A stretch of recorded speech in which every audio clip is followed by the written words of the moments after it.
Bismillahirrahmanirrahim. Ruwiyah diriwayatkan anil khatibi dari khatib ridwanullahi ta'ala, semoga Allah meridhoi, alaihi atas khatib, annahu sesungguhnya khatib qala berkata, qala Rasulullah sallallahu alaihi wasallam, ayyumam ru'atin adapun wanita, ayyumam ru'atin utawi endi-endine wong wadon, iku kharajat lamun metu sapa imro'ah, iku kharajat lamun metu min baitiha saking omahe imro'ah, adapun seorang perempuan yang keluar daripada rumahnya bi ghairi idni zaujiha, kelawan tanpa izine suaminya imro'ah, dengan tanpa izinnya suami, kanat maka ada perempuan tersebut, kanat mongko ono sapa imro'ah fi sukhtillahi, iku fi sukhtillahi tetep dalam bendune Allah, akan dibenci oleh Allah Subhanahu wa ta'ala. Hatta tarji'ah, sehingga kembali sapa imro'ah, ila baitiha, ke rumahnya imro'ah. Au yardah atau ridho, meridhoi, anha kepada imro'ah, anha saking imro'ah, sapa zaujuha bojone imro'ah, suaminya imro'ah, sehingga suaminya imro'ah tadi mengizini, ya. Orang yang keluar rumah tanpa persetujuan daripada suami, maka Allah Subhanahu wa ta'ala akan benci terhadap dia sampai dia kembali lagi ke rumah dan suaminya mau meridhoi perbuatannya itu sendiri.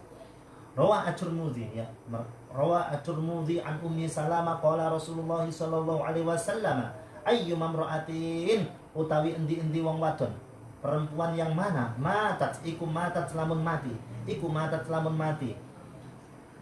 apabila seorang perempuan meninggal, wa zaujuha hale utawi bojone imro'ah, sedangkan suaminya perempuan tersebut anha kepada imro'ah, anha marang wadon atau imro'ah, iku radin meridhoi, dan suaminya meridhoi daripada wafatnya istrinya tersebut, dakhalat maka masuk sapa imro'ah, maka perempuan tersebut akan masuk kemana? Al jannata, ing surganya Allah Subhanahu wa ta'ala.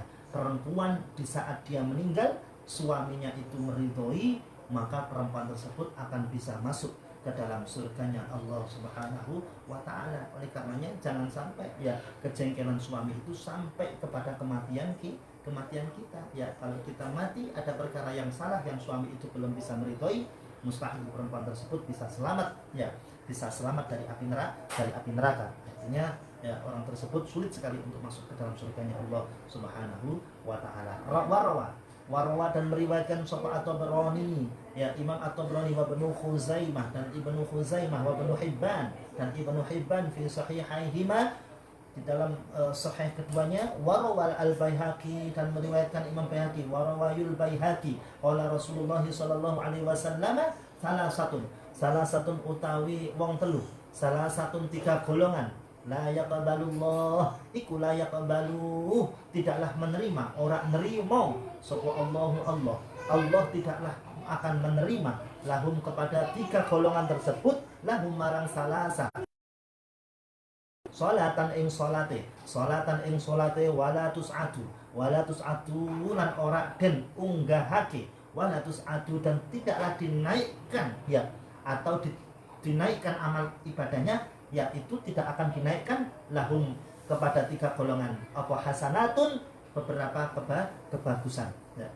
kebaikan, tiga kebaikan, ya, beberapa kebaikan dari tiga golongan orang tersebut tidak akan mungkin diterima oleh Allah Subhanahu wa ta'ala. Siapa tiga golongan diterima oleh Allah Subhanahu wa ta'ala? Salatnya dan beberapa amal kebaikannya. Yang pertama al-abdu, iku al-abdu budak, al-abiqu yang minggat, budak yang pergi, ya. Hatta yarji'a, sehingga kembali sapa abad, sehingga budak tersebut kembali ila mawalihi, marang pira-pira bendorone abad, kepada tuannya abad. Budak yang lari, ya, dari tuannya sehingga dia kembali kepada budak kembali kepada tuannya lagi. Kalau dia tidak kembali, selesai dia. Fayadu'u moko nyelehake, meletakkan sapa abad yadahu ing tangane abad, meletakkan tangannya minta ampun fi aidihim ing dalam piro-piro tangane abad. Di antaranya kalau kita menghamba pada Allah, ya jangan melarikan diri kepada Allah, ya itu tidak boleh.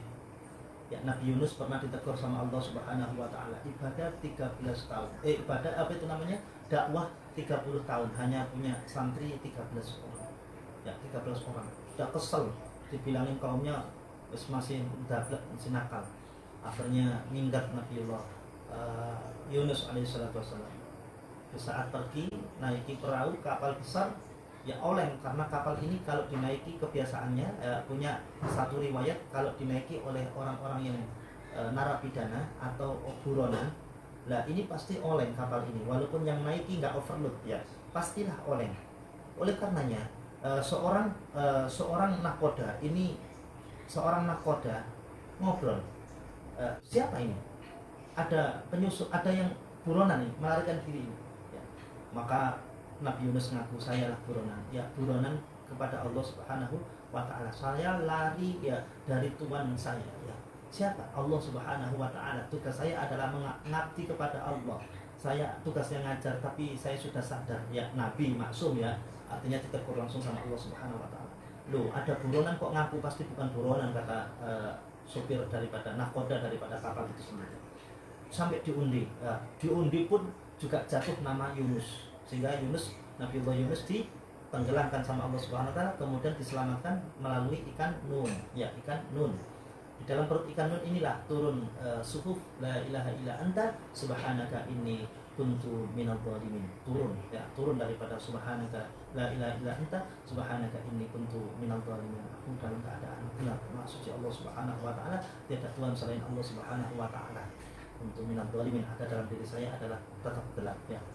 Dan ketika ditinggal sama nabinya, ya maka kaumnya ini sadar dan banyak yang bertobat pada Allah Subhanahu wa taala, sehingga sekembalinya Nabiullah Yunus kepada kaumnya setelah dibukakan dari mulut ikan, maka kaumnya semuanya sudah beriman kepada Allah Subhanahu wa taala. Artinya kalau kita memang mengabdi, menghamba pada Allah, berapapun ya hasilnya, kita tidak usah mikir, tidak pernah mikir hasil. Jangan sampai kita memikir hasil, ya. Kita disuruh oleh Allah itu action, ya disuruh ngajar yang ngajar. Urusan muridnya nakal, urusan muridnya pinter, itu urusan Allah Subhanahu wa taala. Tugas kita adalah dakwah, ya sudah dakwah gitu aja, ya dakwah. Hasil muridnya hebat 1000, muridnya hebat 13, sama saja, ya sama saja. Punya murid 13, punya murid 1000, semuanya sama saja. Yang penting adalah keistiqomahan kita di dalam dakwah, di dalam mengabdi kepada Allah Subhanahu wa taala. Yang penting jangan sampai menjadi buronannya Allah Subhanahu wa taala. Seorang hamba kok melarikan diri dari tugasnya, ya disuruh ngajar kok terus kemudian melarikan diri. Kenapa? Nakal-nakal ya murid saya ini, ya nakal-nakal. Ya memang kalau pinter-pinter ya ngapain diajar, ya kalau pinter-pinter ngapain diajar, ya sudah kita ngajar karena Allah Subhanahu wa taala. Urusan pintar, santri 1000 itu belum tentu semuanya bisa menerima ilmu dari gurunya itu 100% kok, ya. Ada kalanya 50%, ada kalanya bahkan melebihi gurunya 100% lebih, ya. Ya yang ditangkap dari seorang murid itu sendiri. Itu adalah semuanya pemberian dari Allah Subhanahu wa taala, ya. Wal mar'atu dan perempuan, asakhitu yang bendoni atau membikin jengkel. Seorang perempuan yang suka membikin jengkel, alaiha ing atase imro'ah, atas perempuan tersebut membikin jengkel kepada siapa? Sopo zaujuha, yakni suaminya imro'ah. Perempuan yang suka membikin jengkel terhadap suaminya, maka orang itu akan tidak diterima oleh Allah Subhanahu wa taala sholatnya, dan tidaklah diterima semua kebaikan-kebaikan daripada perempuan tersebut. Hatta yardo, sehingga ridho. Hatta yardo, sehingga ridho. Wasakron, ya. Hatta yardo, sehingga ridho sopo zauj. Wasakrohu, yang ketiga adalah wasakron. Kalau suaminya sudah ridho, maka dia akan diampuni, ya, oleh Allah Subhanahu wa taala. Wasakron, dan orang-orang yang mendem, ya. Wasakronulan, orang-orang yang mendem, orang-orang yang mabuk, suka mabuk-mabukan. Hatta yashawa, hatta yash'uwa, sehingga dia sadar mampu untuk bertobat pada Allah, tidak mau mengulangi lagi. Ya, orang yang mabuk tapi sudah tidak mau mengulangi lagi, maka sholatnya tetap diterima oleh Allah Subhanahu wa taala. Ya, tapi kalau mabuk-mabukan diteruskan terus-menerus, maka tidak akan diterima seluruh kebaikannya, di antaranya adalah sholatnya. Wallahu a'lam bishawab.